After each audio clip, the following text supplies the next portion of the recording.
చాలామంది parents career గైడెన్స్లో 2026లో BTech admission తీసుకోవాలి అనుకున్నప్పుడు ఎలాంటి ఇంజనీరింగ్ కాలేజ్ని సెలెక్ట్ చేసుకోవాలి, ఆ ఇంజనీరింగ్ కాలేజెస్లో ఎలాంటి ఫీచర్స్ ఉండాలి, ఈ కన్ఫ్యూజన్ చాలా ఎక్కువ మందికి ఉంటుంది. చాలామంది పేరెంట్స్ చాలా కాలేజెస్ తిరిగి, ఇప్పుడు నాకు తెలిసిన పేరెంట్స్ కూడా కెరీర్ గైడెన్స్లో నన్ను అడిగారు, సార్ మేము కర్ణాటకలో కాలేజెస్ చూసాం, చెన్నైలో కాలేజెస్ చూసాం, హైదరాబాద్లో కాలేజెస్ చూసాం, ఒక కాలేజ్ని ఎలా సెలెక్ట్ చేసుకోవాలి, ఒక్కొక్కరు ఒక్కొక్క ఆన్సర్ చెప్తున్నారు, అసలు ఏది బెస్ట్ కాలేజ్. సో ఇక్కడ చాలా కన్ఫ్యూజన్ ఉందని చెప్పి పదే పదే అదే క్వశ్చన్ అడగడం జరుగుతుంది. సో ఏది బెస్ట్ కాలేజ్ అని చెప్పడానికి నాకున్న ఎక్స్పీరియన్స్తో ఒక 10 పారామీటర్స్ని ఈ వీడియోలో డిస్కస్ చేద్దాం.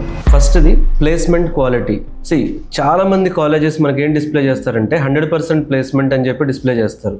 కానీ మీరు పేరెంట్గా ఒక ఇంజనీరింగ్ కాలేజ్ సెలెక్ట్ చేసినప్పుడు మీరు అడగాల్సిన పాయింట్స్ వచ్చి, what is the average package. So అసలు వాళ్ళకి ఎంత యావరేజ్ ప్యాకేజ్ వస్తుంది, ప్లేస్మెంట్ వస్తుంది ఏదో చిన్న కంపెనీలో వస్తే కాదు, ఎంత యావరేజ్ ప్యాకేజ్ వస్తుంది. What is the median salary median range ఎంత ఉంది. How many students got core jobs, ఎంతమందికి అందులో కోర్ జాబ్స్ ఉన్నాయి, అంటే అది ఐటీ సైడ్ అయితే ఐటీ జాబ్, ఎలక్ట్రానిక్స్ వాళ్ళకి ఎలక్ట్రానిక్స్ జాబ్, అందులో ఎన్ని బీపీఓ జాబ్స్ ఉన్నాయి. ఈ బీపీఓ జాబ్స్ కూడా కలిపేసి టోటల్ ప్లేస్మెంట్ రేషియో చూపిస్తారు కొన్ని కాలేజెస్. అలాగే ఇలాంటి ఈ జాబ్స్లో ప్రొడక్ట్ బేస్డ్ కంపెనీస్ ఎన్ని ఉన్నాయి. సో మైక్రోసాఫ్ట్ కానీ, ప్రొడక్ట్ బేస్డ్ కంపెనీస్ కానీ, 2 గ్లోబల్ క్యాపబిలిటీ సెంటర్స్ కానీ, 3 ఎంఎన్సీస్ కానీ. సో ప్రొడక్ట్ బేస్డ్ కంపెనీస్లో ప్లేస్మెంట్స్ అయినా పర్లేదు, గ్లోబల్ క్యాపబిలిటీ సెంటర్స్లో ప్లేస్మెంట్ రేషియోని మీరు యాక్సెప్ట్ చేయొచ్చు. ఎంఎన్సీస్ కాలేజ్ చెప్పిన ఇన్ఫర్మేషన్తో మీరు సాటిస్ఫై అవ్వకుండా ప్రజెంట్ బీటెక్ ఫైనల్ ఇయర్ చదువుతున్న స్టూడెంట్స్ని ఇన్ఫార్మల్గా, అంటే మీరు ఆ కాలేజ్కి వెళ్ళి వాళ్ళతో ఇన్ఫార్మల్గా వాళ్ళ సెక్షన్కి వెళ్ళి కానీ, వాళ్ళ లైబ్రరీకి వచ్చినప్పుడు, వాళ్ళ ల్యాబ్కి వచ్చినప్పుడు, లేకపోతే వాళ్ళ గ్రౌండ్లో ఉన్నప్పుడు మీరు అసలు ఇన్ఫార్మల్గా వాళ్ళతో మాట్లాడితే అసలు ఆ కాలేజ్లో నిజంగా ప్లేస్మెంట్స్ ఉన్నాయా లేవా, అసలు ఎన్ని ప్లేస్మెంట్ డ్రైవ్స్ జరుగుతున్నాయి, ప్లేస్మెంట్ ఆఫీసర్ క్వాలిటీ ఎలా ఉంది, ఇవన్నీ కూడా మీరు వాళ్ళతో డిస్కస్ చేస్తే మీకు జెన్యూన్ ఫీడ్బ్యాక్ రావడానికి ఛాన్స్ ఉంటుంది. Second parameter faculty quality and stability. చాలా మంది ప్రొఫెసర్స్ చాలా కాలేజెస్లో చాలా జూనియర్ లెక్చరర్స్ టీచ్ చేస్తూ ఉంటారు. వాళ్ళ సబ్జెక్ట్లో డెప్త్ చెప్పడం అనేది చాలా ఇబ్బంది అవుతుంది. ప్రొఫెసర్స్లో ఎంతమంది పిహెచ్డి హోల్డర్స్ ఉన్నారు, వాళ్ళకి ఇండస్ట్రీ ఎక్స్పీరియన్స్ ఉందా, సో ఎంతమంది సీనియర్ ఫ్యాకల్టీ ఆ కాలేజ్ నుంచి బయటకు వెళ్ళిపోయారు, అలాగే అసలు ఇండస్ట్రీ నుంచి గెస్ట్ లెక్చర్స్ వస్తున్నారా, ఇండస్ట్రీ నుంచి ఈవెంట్స్ కండక్ట్ చేస్తున్నారా, వర్కింగ్ ప్రొఫెషనల్స్ని తీసుకొచ్చి హ్యాకథాన్స్ కండక్ట్ చేస్తున్నారా. గుడ్ ఫ్యాకల్టీ ఉన్నప్పుడు మాత్రమే మీరు ఆ కాలేజ్ ఆర్ యూనివర్సిటీని సెలెక్ట్ చేసుకోండి.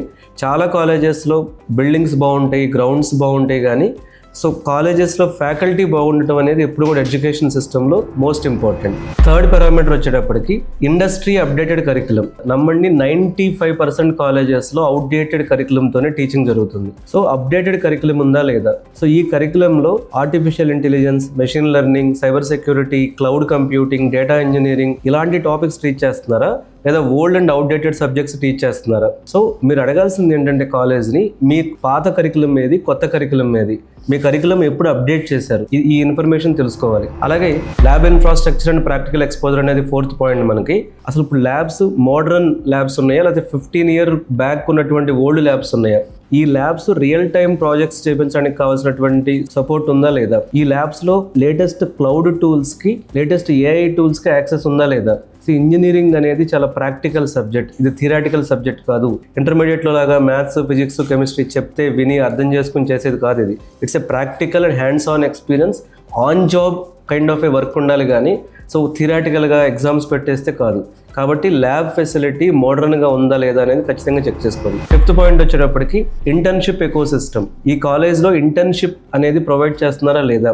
ఇంటర్న్షిప్స్ అనేది ఉన్నే డమ్మీగా పేరుకు మాత్రమే బ్రోచర్లో ఉందా, రియల్గా ఇంటర్న్షిప్స్ జరుగుతున్నాయా లేవా, లాస్ట్ ఇయర్ ఎంతమందికి ఇక్కడ ఇంటర్న్షిప్స్ జరిగినాయి, ఈ ఇంటర్న్షిప్స్ చేసుకోవడానికి ఈ కాలేజ్ ఎన్ని కంపెనీస్తో ఎంఓయూస్ ఉన్నాయి, ఈ ఇంటర్న్షిప్స్లో పెయిడ్ ఇంటర్న్షిప్స్ ఉన్నాయా, అన్పెయిడ్ ఇంటర్న్షిప్స్ ఉన్నాయా. సో ఇంటర్న్షిప్ అనేది ఖచ్చితంగా ఫైనల్ ప్లేస్మెంట్ని డిసైడ్ చేసే వాటిలో వన్ ఆఫ్ ద పారామీటర్. కాబట్టి ఈ కాలేజ్లో ఇంటర్న్షిప్స్ ఉన్నాయా లేవా అనేది మీరు చెక్ చేసుకోండి. 6th పాయింట్ వచ్చేటప్పటికి అల్యూమినీ నెట్వర్క్. అసలు ఈ కాలేజ్కి స్ట్రాంగ్ అల్యూమినీ నెట్వర్క్ పవర్ ఉందా లేదా.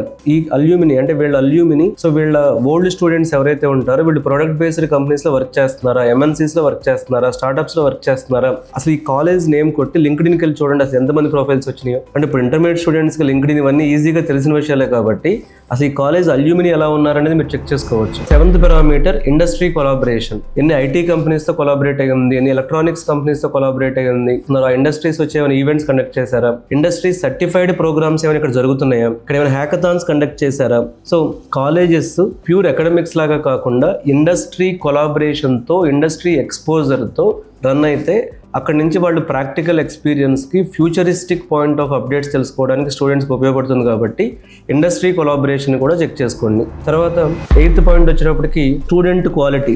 ఎలాంటి క్వాలిటీ ఆఫ్ స్టూడెంట్స్ ఈ కాలేజ్లో జాయిన్ అవుతున్నారు, వాళ్ళకి ఎంసెట్ ర్యాంక్స్ ఏమొస్తున్నాయి, జేఈ మెయిన్స్లో ర్యాంక్స్ ఏమొస్తున్నాయి. పీర్ గ్రూప్ అనేది ఎప్పుడు కూడా లెర్నింగ్లో చాలా ఇంపార్టెంట్. సో మరీ డల్ స్టూడెంట్స్ ఉన్న కాలేజ్ని మీరు సెలెక్ట్ చేసుకుంటే సో ఖచ్చితంగా మీ స్టూడెంట్ కూడా ఇంకా ముందుకెళ్లాల్సింది పోయి వెనక్కి వెళ్ళే ఛాన్స్ ఉంది. కాబట్టి EAMCET counselling last 3 years data తీసుకోండి.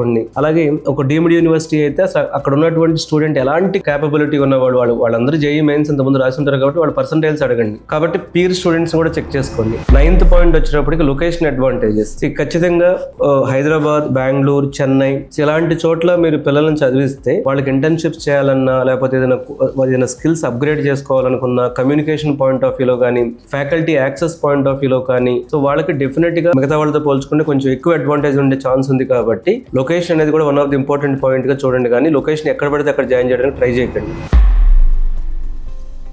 డెఫినెట్గా ఒక కాలేజ్లో డిసిప్లైన్ ఎలా ఉందనేది important. Placement important, skills important, updated curriculum important, faculty important, lab important, ఇవన్నీ ఇంపార్టెంట్.